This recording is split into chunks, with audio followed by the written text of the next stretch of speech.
Good morning. My name is Liza Eintum. I'm the president and founder of Dance Data Project. We are working today with two amazing women as part of Global Conversations Round 5, Behind the Stage. And I'd like to introduce my co-interviewer, Ellen Fitzgerald. Ellen, please take it away. Hello, thank you so much, Liza. I am so pleased to introduce Jeanette Yu. She is a lighting and projection designer and puppetry artist, and Bregje van Balen, a costume designer for theater and dance. Welcome. Hi, good morning. All right, so to start us off, could each of you just start by introducing yourselves to our audience and tell us a little bit about how you got to where you are today? Hi, I am Bregje van Balen. I started my life in ballet, actually, when I was 5 years old. And I have been trained a classical ballerina and then joined NDT, Netherlands Dancetheater in The Hague in Holland with the company from Gyori Ballet. I danced about 18 years with this company, which was fabulous. We toured the world. But meanwhile, my mother, who was a ballet teacher and a seamstress, was always learning and teaching me how to sew.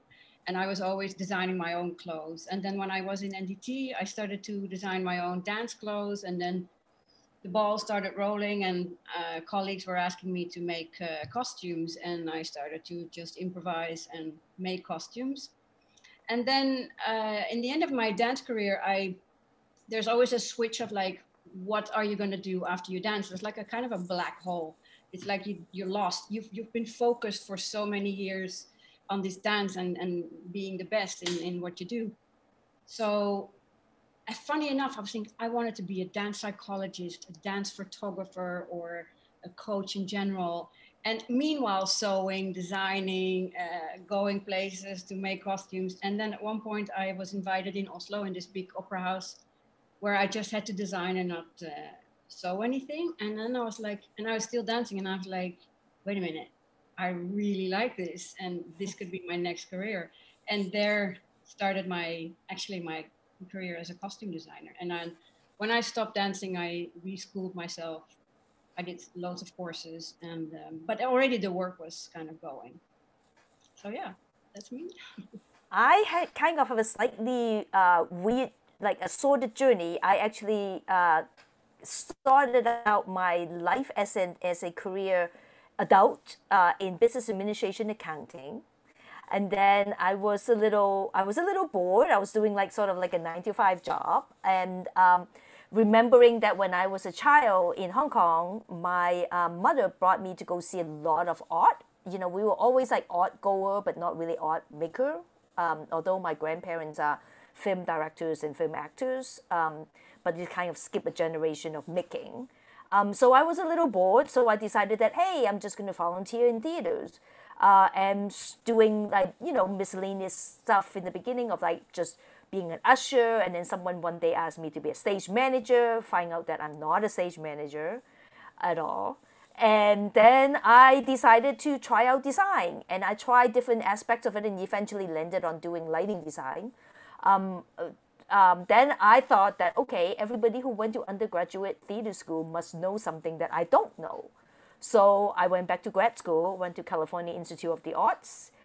It brought me, I have an internship actually with New York City Ballet, and that's sort of my introduction to the ballet world, although I did take dance lessons when I was much younger as a teenager, and brought me to New York. And one thing led to another, and I ended up able to make a career in being a designer. I started exploring simultaneously while I get to New York, projectors started to get cheaper, and so I started exploring projection on my own. And so now I was able to do both lighting and projection design. And then the last thread of this is that I also was introduced to Janie Geiser when I was at Cal Arts, who was an experimental animator and puppeteer. So I then started wrapping this idea of making work into my practice. And so that's what sort of brought me into this world of doing all these things. Wonderful. And Jeanette, you are in New York currently, correct? Yes, currently I've been in New York, and in fact I've been in this room since March 2020. Not quite exact, I'm exaggerating a little bit, you know. But. And Bregje, where are you located right now? I am in The Hague. in the Netherlands, where I started as a dancer, so I stayed here. Can you talk a little bit about, has it been a great career in terms of ease of balancing childcare, et cetera? You've traveled everywhere, it seems like, maybe not Antarctica, but it's probably there in your bio somewhere. How did this all work for you? Well, it's a very interesting question because when I was dancing, I have 3 boys, I have 3 sons. And when I was dancing, I had my first 2. And when I got pregnant with my first one, Gyori was a bit astounded that I was gonna have a baby, because in NDT you go 500%, you know, into the dance. But I had my son, and it was difficult at times because it was quite new. This is quite some time ago. It was not normal to continue dancing while having a child. But I was like, I'm going to show that it's possible. And so I brought him a lot to the theater. And then on tour, I would bring him when he was small. But when they go to school, then it's when it's become a bit of a problem, because then you have the system that you're into, and you just take them out and go on tour. So then sometimes we would take them if we got permission from school, and sometimes they would stay with their grandmother, which I was super lucky that the mother of my ex, she was so beautifully helping us with the kids. And then when I stopped dancing, I had a little bit of a break, but I straight away, I mean, I was already designing while I was dancing and already going to places like Oslo. But then I got my 3rd child, and for everything, I mean, the universe was with me. Everything was a quiet time. I was with his father, still. Now we're divorced, unfortunately. But I could travel without any. I would come back and go and back. And the good thing with my job is I can always schedule it in compartments. Like I come for maybe a maximum a week, unless I go to the States. But like in Europe, I would say I can go 4 days, and if we need more, we can have more. But then my other 2 boys are now adults, so they can take care of the younger one. So when I'm at home, when I'm abroad, sometimes I need for a day or 2 days that they will take care of their brother. It sounds highly complicated. It sounds like you have your work life here and you're working on that. And then there's the scheduling. You know that feeling if you have the constant dialogue running in the back of your head? I have like 2 agendas. I mean, now it's a bit less because they're a little bit older, but when the youngest was a bit younger, I had like 2 schedules, like my work schedule and my child organization schedule. And then I would have put like a lot of alarms to remind, for instance, my other son, pick him up now from school or bring him to whatever class. So because it's so much in the head, and then you have your creativity, which, you know, has to be constantly flowing, and you can't, it's hard when you get cut off by, or how do you say that, distracted by these things. So I at least had like and I'm a chaotic person. I mean, we're all artists, so it's, your mind goes, you know, like, that's why I have my phone, and I always put in alarm clocks. Otherwise, because when I'm working, I'm fully engaged. How come you know you're not a stage manager? And talk about keeping 5 or 6 different disciplines in your head at the same time. I know I'm not a stage manager because I'm not a Zen master. I work very hard to make it look like I am okay outside, but internally I'm like constantly like, you know, running around. And I say to people that I have multiple thoughts in my head simultaneously. It's just a matter of which one rotates forward. And so for that reason, I'm not a stage manager, because stage manager are able to keep all of them going at the same time, and they have the best people temperament, best, like my face is not very good at like sort of redirecting my impulse. I should say it this way. I don't want to say hide, because it's not hiding. It's just, you know, just like I'm not good with redirecting my thought responses in the way that stage manager are very apt at doing. Does that mean like when you're on a project, you want to be left alone to really focus on it? Yeah, that definitely is part of it, you know. And I'm also very I think of a lot of things all the time, so I can easily feel like I'm distracted, but it is not to me, and which to other people is a little bit challenging to sort of interact with. So that's why I'm not a stage manager. Tremendous respect for stage manager though. I'm just like their ability, yes, their ability to like work with so many people at the same time and be calm and collected, and you know that amount of leadership to inspire is really tremendous. So that I know. In terms of being multi-hyphenated, I think part of the reason is like you know I grew up at a time where ADHD is not like quite prominent yet, but I think that I would probably fit that category really well. I get bored very easily, and so therefore I need that constant exploration of new stuff.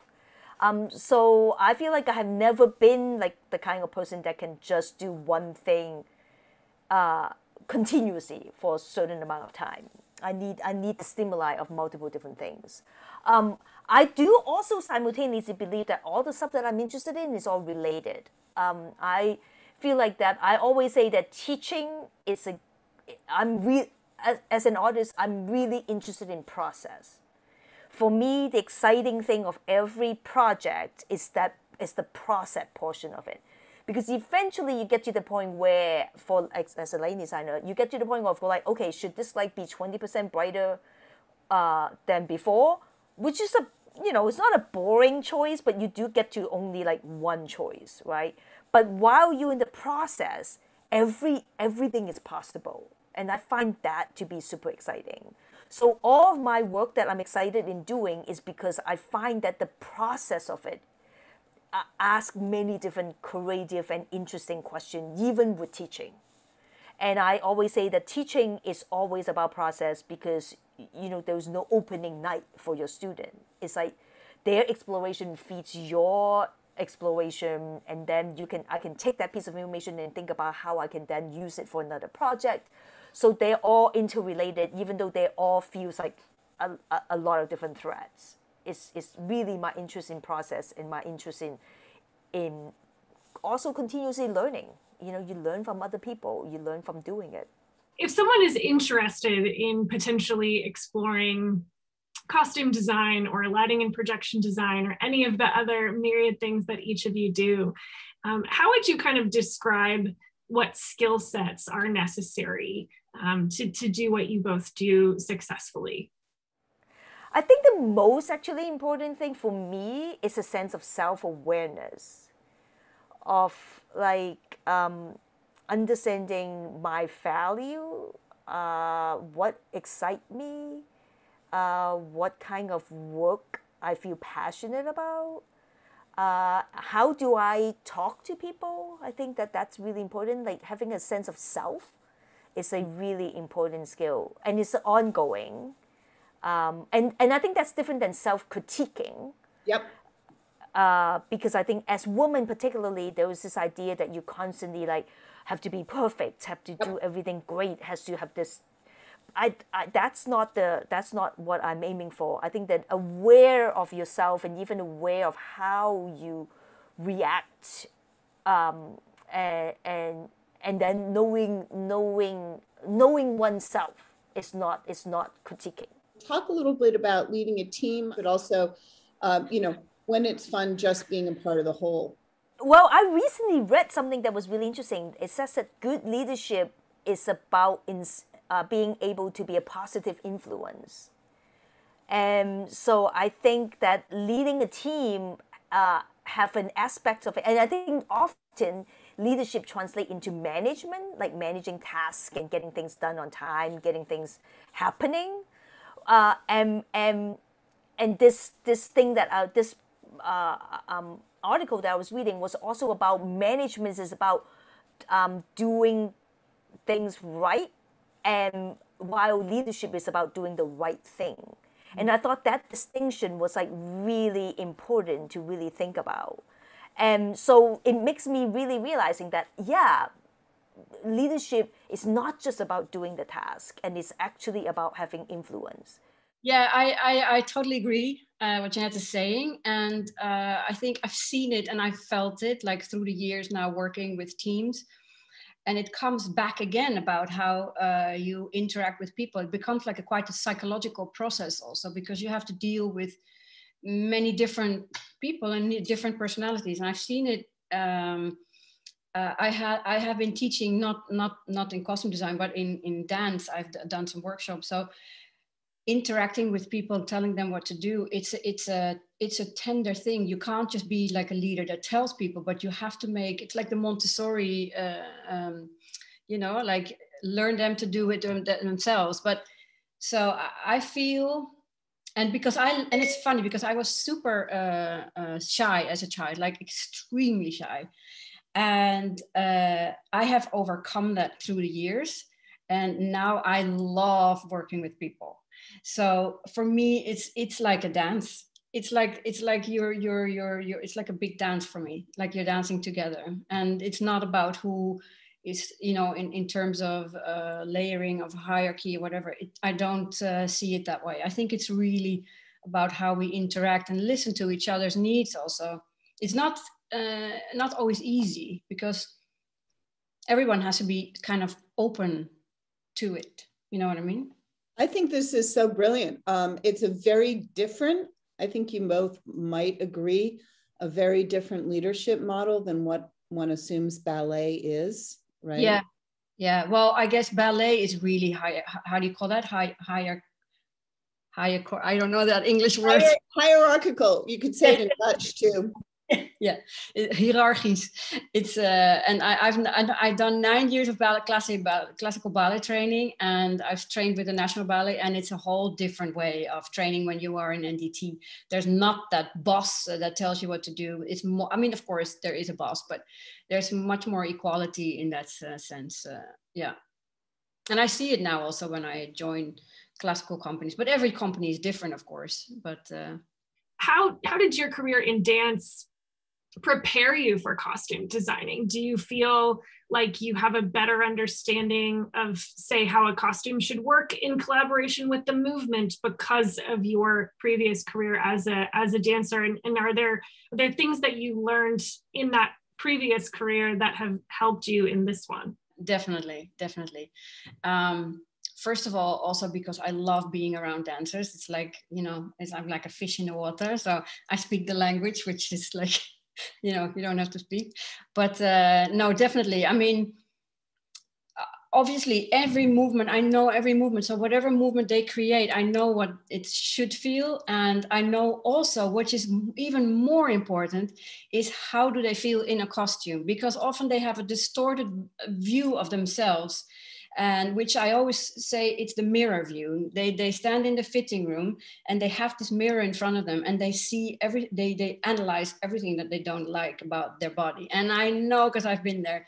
So what I really like in the job I'm doing now, I feel I can help young dancers also changing that view. Because when people say like, oh, I don't want to wear that type of costume, and I tell them, I said, I've been in your place, but you have to get a different perspective, because you see yourself only flat in the mirror, and it's not your dancing. No, there's not a lot of people that have this kind of job, you know, that you can tell your story on stage. So I said, don't get fixed in a mirror, because that's not the story you're telling on stage. You got to live in the moment on stage. And I say, I'm the first one that will not make you look like beep, you know, so, you know, trust me, because I've been there.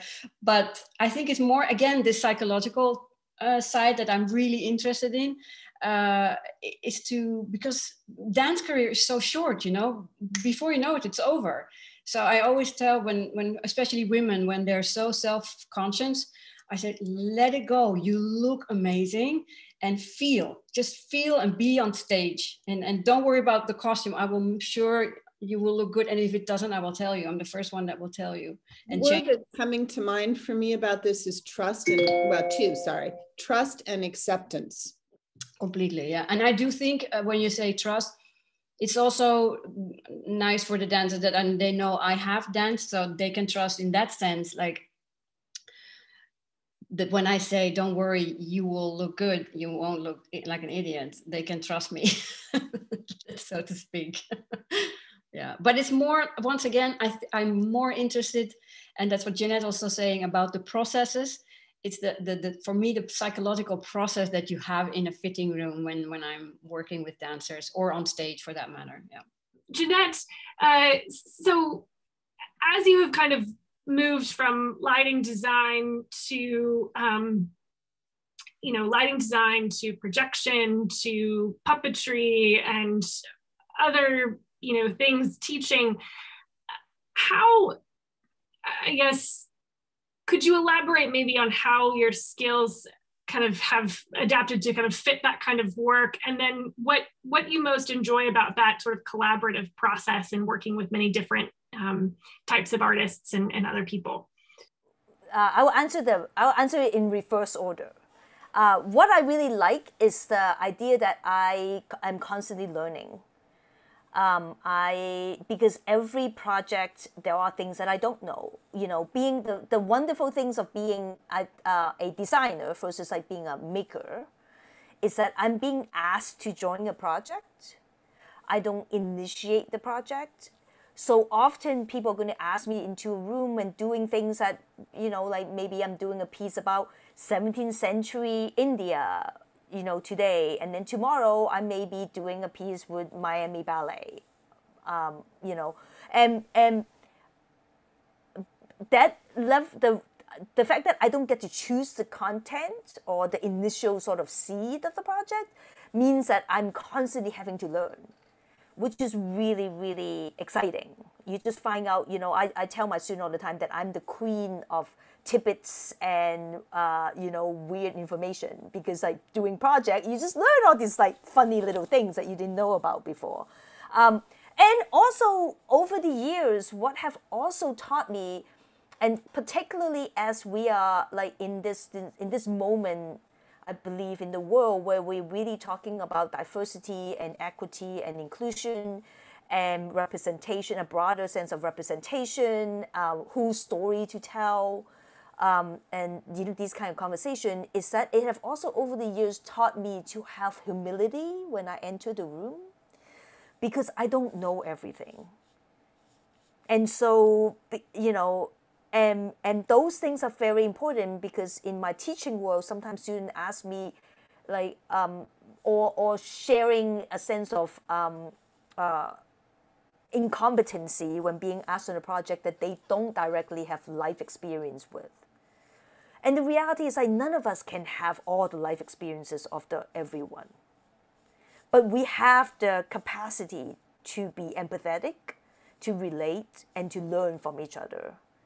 And that's the part that I feel like that working with many different people, many different projects, that's what the most exciting, that's the thing that I learned, and how to enter the room with humility and be able to listen and learn. And then like excitedly collaborate, which I think that somebody said that collaboration is actually a sense of collision, which I thought was really exciting. Because it is not about like it's not about like, oh, you want pink, I want pink, let's all do pink. It's actually interrogating those choices together is super exciting. And I think that the skill that I brought with is weirdly enough, when I was working in the as a cost accountant, as a business administration and accounting, I specialized in a thing called cost accounting, which is actually about working with manufacturing process. And at the age of like 24, I get to talk to many different people throughout the entire factory. People who have been maybe in a job for 50 years and is on the edge of being retired, to some people that just coming into new. And that skill, that ability to like really try to talk to a cross section of people is really helpful. It allows, I feel like that is one of the assets that I have in my back pocket. I'd like you, starting with Jeanette, just to give me a little bit about, because you're both in, as Bregje said, three-dimensional, 360-degree professions, right? And now we're in the Zoom flat world, and there may be full reentry to in-person, but I think there's also a lot of possibility now that people are exploring on film. Jeanette, two-part question, maybe three-part. How have you adapted? What have you learned? And what are you going to keep? And then the same question for Bregje. What have I adapted? I think that being a projection designer and a lighting designer has been really helpful in this pivot to digital performances, because I can understand sort of how camera works and I understand what projection could look like. And most importantly, I think that because I'm a theater person, I am not making work that looks like film. I'm making something else. I'm making something that is inherently theatrical, just using this form in an interesting way. That I definitely is going to continue to keep. And honestly, the digital format allows us to look, we are on 4 different locations and we can connect with each other because of this technology, which is, I think that is something to keep. That is a way to access, that is a way to collaborate, that is a way to reach out to people that we may normally not being able to reach out.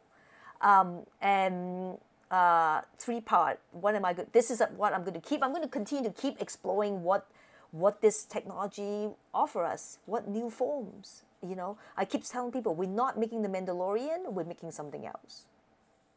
So I'm going to answer a bit differently, but for me, this moment of, it becomes a bit more philosophical, but when the pandemic hit, I was in a very, very fast train of work. I had loads and loads of projects and flying everywhere. And then suddenly life was put on hold. And for me, I mean, it's not really answering your question, but I let go a bit of this work drive, because I'm a bit of a ADHD as well, I think, if you can label it. But I need to work. But I've learned to kind of try to find more peace in myself and not just be all the time like this energy, just nonstop. So I've become a bit more. I turn a bit more inwards. I spend more time with my kids. And the thing, going back to your question, is I have noticed that a lot of theaters ask you to come for meetings. So they fly you in, we have a meeting and we talk about the concept, and you fly back again. And I've had so many trips that I'm like, we could have done this digitally. I'm sure we can. And then at one point, I mean, actually my youngest was born when I was pregnant. I was having a job with Kohlberg and I had to do fittings, and they were like, oh my God, how are we going to do this? And I said, well, we do Skype. We just Skype with the fittings. We didn't have Zoom then, and they were like, no, how? I'm like, yeah, we will manage, and then combine with pictures. So I did the whole process with fittings and correcting on pictures, because I was working already on an iPad. I did it digitally, and I even made it to the newspaper on Skype fittings by designers. So it was really funny. And now I've noticed there's so many things that you can do. Like Jeanette was saying, I'm here, you're there, we can connect, and we don't need to always physically travel. And then we're talking about flying, polluting the air over and over. So I think that what I'm going to keep, and I think a lot of theaters will keep also, that we realize we don't need to, although I love it, it's my one wish, but we don't need to always physically meet for some meetings. So the digital meetings, I will definitely keep. Fittings, not so much, because I need hands-on. How do you adapt when things don't go right or things go a little bit wrong? We've been hearing some disaster stories. Some are funny, some are less funny.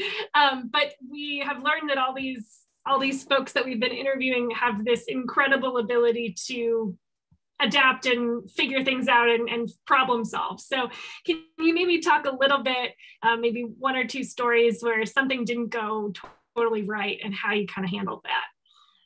I have one that comes to mind because all my productions go very smoothly. I had one where I made the costumes myself, and I made a whole corset and I dyed it myself. And I'm not a very skilled person to dye fabric, but I had some tips and I think I did a good job.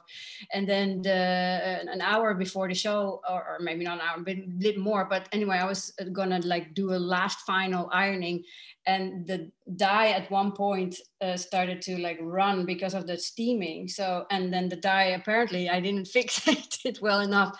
So it was like this, it was a blue corset, and then this drip of dark blue started, and I was like, oh my God, I cannot make a new corset in 1 hour. So then I just sprinkled water all over the edge of the whole corset, and it was like one waterfall of water falling, and it was even more beautiful than it was originally. So that was a fun ending. I think that mine is slightly more philosophical, because I do think that disaster happens for me, I'm unfortunately not as lucky. All my production have disaster that happens. It's never enough time, something didn't come, something you thought it's going to do this didn't. But I think I am a big proponent of the fact that every disaster is an opportunity.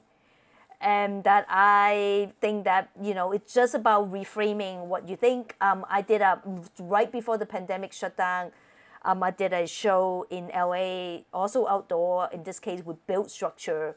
And it turns out during the process, we were going to put a roof on this structure, but it turns out there's just no resources engineering-wise to support that idea. So ending up, and as a lighting designer, no roof, where are you going to put the lights, right? And so in one of the spaces, I said that, okay, no roof, we're going to buy 800 battery operated candles. And so we lit that scene with 800 battery operated candles, and I ending up actually nominated for an award that I did receive. So I do think that it's about working with it, figuring out, reframing it, look at it from a different angle, and just like spraying more water, running on one side, let's run the whole thing. I would love to hear from each of you, what are you most looking forward to in this new kind of world? Or do you have any exciting projects coming up? We would love to hear about those. I actually just had a really exciting project called A Dozen Dreams, written by 12 female playwrights, produced by On God's Art with Annie Hamburger. And Annie asked them in the beginning of the pandemic to write about their dreams. So it was an immersive audio, self-guided installation piece. That I designed. I literally write basically 10 different lighting design for 10 different story that come up because there's 12 rooms that people visited. So that was really exciting. It was also exciting because it was one where people get to be in person. They go in 2 by 2. We sold out. We have a long waiting list, and we're hoping that the project can have a second life.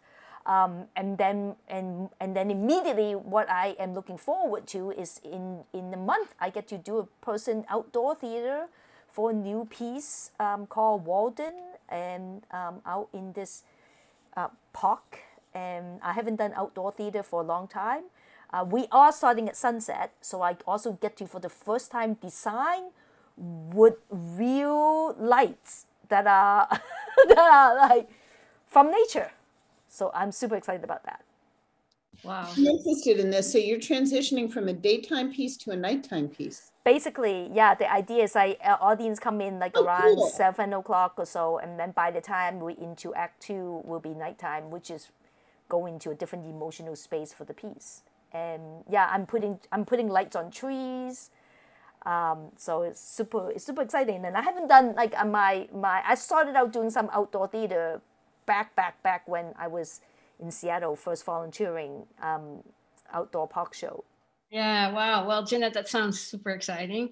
I have to now think about a project that was supposed to happen before the pandemic, Midsummer Night's Dream in Oslo, in the Oslo Opera House, the Norwegian National Ballet, which was a great, exciting collaboration with the architects of the house were designing the set, which was super, super nice. And I believe if everything goes well, because Norway is a bit strict, but if everything goes well, we're going to do that outdoor as well. They were planning June next year, but I have a feeling that it will be later. But I think that the roof is still happening. And I don't know if people know the roof of the Oslo Opera House, but then Google it because it's gorgeous. And we're going to do the Midsummer Night's Dream, hopefully on the roof. And that will be exciting. Yeah. Bregje, you mentioned that you are going to be doing some collaborating with some NDT dancers, right? Is that correct? Yes, so Catherine Hall from the Gothenburg Opera, director of the Catherine, also a former dancer, she is making now a female artist collaboration, and I'm going to work with one of the dancers from NDT, so back to my roots, and together with the Gothenburg Opera, which I've been working a few times with, and I love it. And it's all female, so that's like this, all super exciting for the female artist. Girl power.